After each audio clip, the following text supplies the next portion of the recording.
মক্কা বিজয় করেছেন 5 ওয়াক্ত নামাজ কায়েমের মাধ্যমে, তাহাজ্জুদের মাধ্যমে। এত সহজ, ডাকলেই বিজয় আসবে, কাজ নাই কাম নাই, 1 ওয়াক্ত নামাজ মসজিদে আসিও না, কারো ডাকিও না, আমি বিজয়ের জন্য রেডি।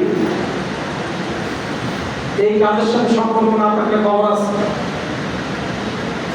যত বড় লেকচার খবর আছে, বিজয় হবে না এবং মৃত্যুর সময় যন্ত্রণা হবে, পরকালে হিসাব দেওয়া লাগবে। আল্লাহ রাসূলকে আল্লাহ তাআলা বলেছিলেন, রাসূল কাফেররা অত্যাচার করছে, আপনার বিজয় আসবে, তবে নামাজ কায়েম করা লাগবে, তাহাজ্জুদ পড়া লাগবে এবং আমার কাছে চাওয়া লাগবে বারবার।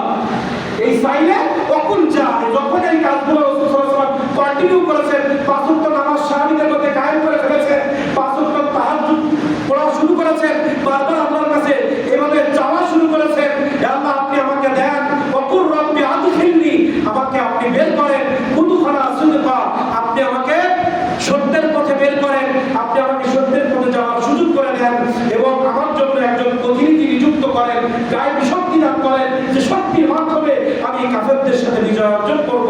বারবার চাওয়ার পরে 2.5 বছর ধরে নামাজ কায়েম করার পরে, 2.5 বছর তাহাজ্জুদ পড়ার পরে, 2.5 বছর বিনা 2.5 বছর একাধারে 5 ওয়াক্ত নামাজ কায়েম করার মাধ্যমে, 2.5 বছর একাধারে তাহাজ্জুদ পড়ার মাধ্যমে, 2.5 বছর একাধারে আল্লাহর কাছে চাওয়ার পরে আল্লাহ এবার বললেন, আমি খুশি আপনার এই ঈমানি জজ্বা নিয়ে মক্কায় অগ্রসর হন, মক্কায় গিয়েছেন আর ওয়াকুল জা আল হক ওয়া যাহাকাল বাতিল এমন ভাবে ঘোষণা দিয়েছেন, কাফেররা রাস্তা করে দিয়েছে, কাবা শরীফের মধ্যে গিয়ে ওয়াকুল জা আল হক, জয় এসেছে, বিজয় এসেছে, বাতিল পালিয়েছে, বিজয় এসেছে, বাতিল পালিয়েছে, এই স্লোগান দিয়েছে আর মুক্তির গায়ে কান দিয়ে আঘাত করেছে, 360টা মূর্তি ভেঙেছে।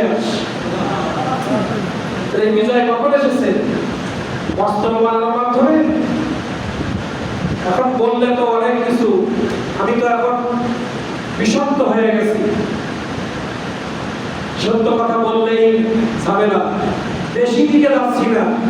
যারা মসজিদে এসেছি, এই আয়াত যদি আপনার আমার মধ্যে বাস্তবায়ন না থাকে, বিজয় আসবে না এবং বাস্তবায়নের দায়িত্ব নিয়ে বাস্তবায়ন না করলে জবাব দিয়ে আছে কঠিন। মক্কা থেকে মদিনায় যাওয়ার পরে রাসূল সাল্লাল্লাহু আলাইহি ওয়াসাল্লাম বানাতে বলে নাই, শুধু ঈমানের জজ্বা বাড়াতে বলেছেন। এজন্য ঈমানের জজ্বা নিয়ে ঘোড়াবিহীন, অস্ত্রবিহীন বদর ক্রিয়া হাজার কাফেরদের বিরুদ্ধে।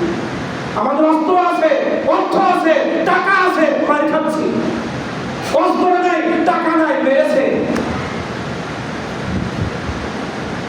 আল্লাহ তাআলা সবাইকে বোঝার তৌফিক দান করুন।